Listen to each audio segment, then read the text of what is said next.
I heard all kinds of pronunciations of 习 in Chinese, be it the family name or the character as in to learn, to study, or the habit. But how do we pronounce it properly? To pronounce the syllable xi in Mandarin Chinese, we need to push the tip of our tongue against the root of our bottom front teeth and arch up our tongue to squeeze a narrow space for the airflow to come out.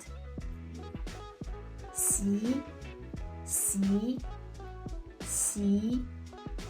习 习 学习 好好学习